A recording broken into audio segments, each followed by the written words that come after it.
Salut tout le monde, j'espère que vous allez bien. Donc aujourd'hui je vais vous faire ma première vidéo crash test. Donc le produit que je vais tester aujourd'hui c'est la poudre de chez Laura Mercier. Sachant que moi les poudres c'est ce que je préfère parce que j'ai la peau mixte à grasse. Donc je pense être le meilleur cobaye pour tester cette poudre. Donc ce que je vais faire c'est que je vais faire le côté gauche avec ma poudre de chez Manhattan, la Soft Matte Loose Powder. Et le côté droit avec la poudre de chez Laura Mercier. Donc pour commencer, je vais utiliser la poudre de chez Manhattan. Donc je vais prendre un peu de poudre sur l'opercule.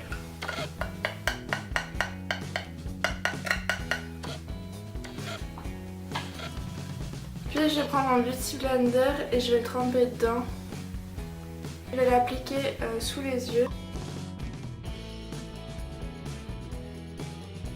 Et aussi au niveau du nez là parce que c'est là où je brille le plus, sur le menton et un peu sur le front.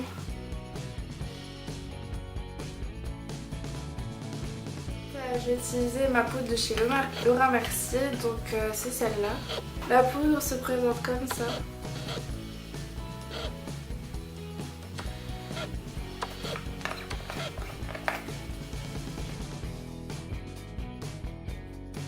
Je vais tremper un beauty blender dedans. Donc déjà ce que je remarque c'est que la poudre elle est vraiment très blanche. Vraiment plus blanche que celle de chez Manhattan qui est plutôt beige. Et ouais, je trouve elle est très fine. Une fois que j'ai appliqué ma poudre avec le beauty blender, j'aime bien prendre un pinceau comme ça et appliquer le reste de poudre qu'il y a dans l'opercule sur le reste de mon visage. La poudre de chez Laura Mercier, je vais faire pareil.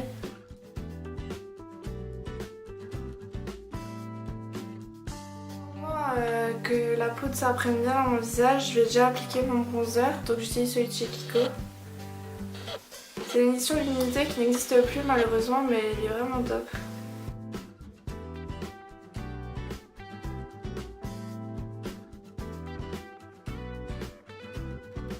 J'ai appliqué mon bronzer, j'applique mon blush, donc j'utilise celui de chez Maybelline. Le Face Studio en teinte Coral Fever. Donc comme le nom l'indique, c'est vraiment un corail. Très irisé je trouve. Maintenant que mon blush et mon bronzer ont été mis, je vais prendre le même pinceau qu'avant et je vais enlever le reste de...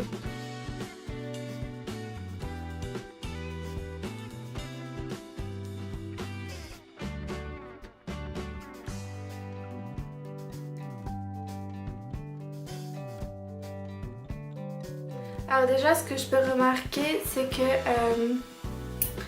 au niveau du dessous de l'œil, lui il est beaucoup plus clair. Donc le Manhattan est beaucoup plus clair que celui de chez Laura Mercier. Après j'ai aussi l'impression que au niveau de cette zone là, le fond de teint s'est un peu enlevé. Et mes rougeurs ressortent, donc je sais pas si c'est parce que le pinceau j'ai trop appuyé avec ou je sais pas, mais pour l'instant je suis pas trop satisfaite. J'ai l'impression que ce côté il fait beaucoup plus de couvrance en plus que celui de chez Laura Mercier. Donc je sais pas, on verra. Par contre ce que je peux dire c'est que ce côté est vraiment naturel, hein. On voit pas du tout que j'ai mis de la poudre ou quoi. Donc ce que je vais faire c'est que je vais faire le test du flash. Je vais prendre une photo avec mon téléphone et on va voir si les poudres laissent un flashback.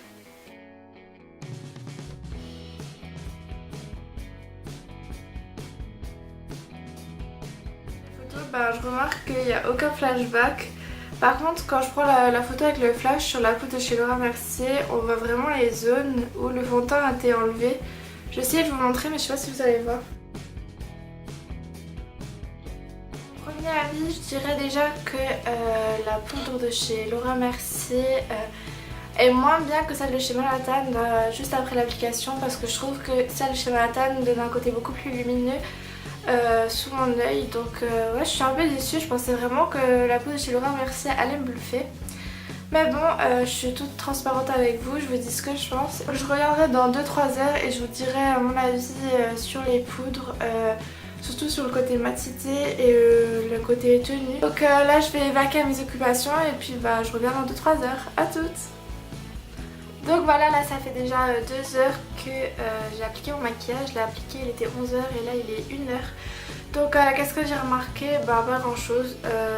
Je brille toujours pas. Le correcteur et le fond de teint a bien tenu, si ce n'est que bah, là on voit mes zones de rougeur.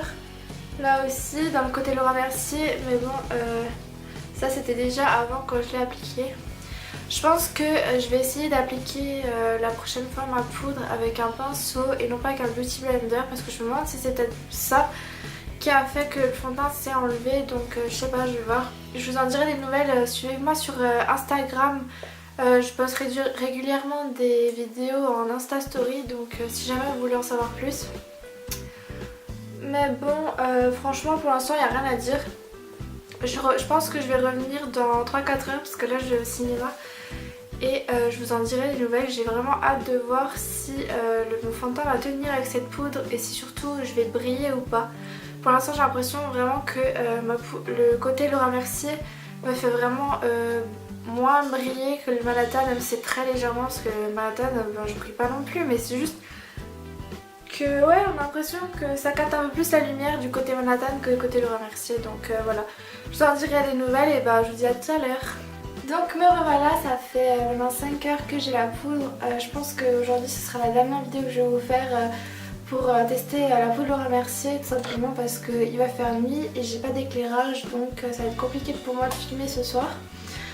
Donc alors, on va regarder ensemble qu'est-ce que ça a donné.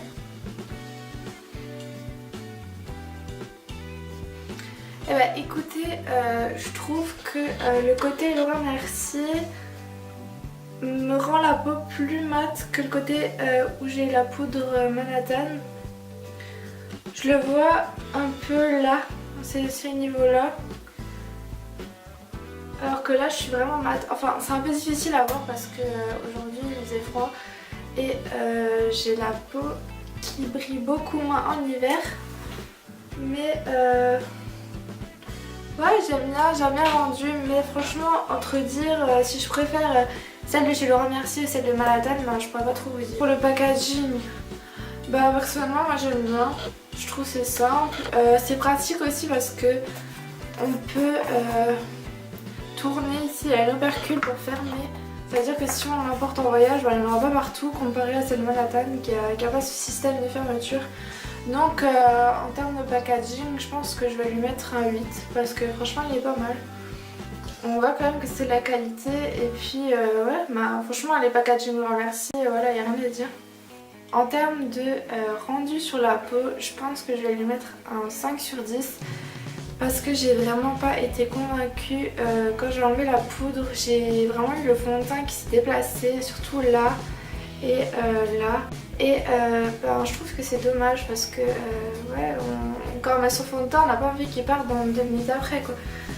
Mais je veux dire que c'est pas flagrant. Je veux dire, j'essaie de montrer à mon copain, je lui dis regarde là ça a bougé, il l'a pas remarqué du tout. Alors faut vraiment avoir l'œil critique et il faut vraiment regarder de près pour le voir. Donc ouais, je pense que c'est pas si horrible que ça. Je lui mets un 5 parce que comparé à Manhattan il m'a pas du tout fait bouger le fond de teint. Mais je vais essayer de, comme je vous l'ai dit, avec un pinceau juste appliquer la poudre parce que peut-être que c'est le fait que j'ai utilisé une éponge qui a faussé le résultat, je sais pas. Ensuite, en termes de matité, donc là c'est le dernier point que j'ai envie de noter, franchement, on va lui mettre un 9,5 parce que j'ai vraiment été bluffée, je brille pas du tout alors que j'ai la peau mixte à grasse. Je vous montre surtout cette zone parce que c'est vraiment la zone là que je brille le plus. Et bah, j'ai pas brillé du tout aujourd'hui. Bon, ça fait que 5 heures j'avoue, mais en 5 heures avec une autre poudre je pourrais facilement briller. La poudre elle est quand même pas mal et puis voilà, bon, vu le nombre de poudres qu'il y a là-dedans, je pense que ça va quand même tenir longtemps, sachant qu'on a pas besoin de faire de retouches au cours de la journée. Donc peut-être que ça peut être rentable au cours du temps. Donc voilà, c'est tout pour aujourd'hui. J'espère vraiment que cette vidéo vous aura plu. N'hésitez pas à vous abonner, à me laisser des commentaires. Et puis n'hésitez pas aussi à vous abonner à mon Instagram parce que c'est là où je suis la plus active. Donc voilà, bah, je vous fais de gros bisous, je vous dis à la prochaine, bisous.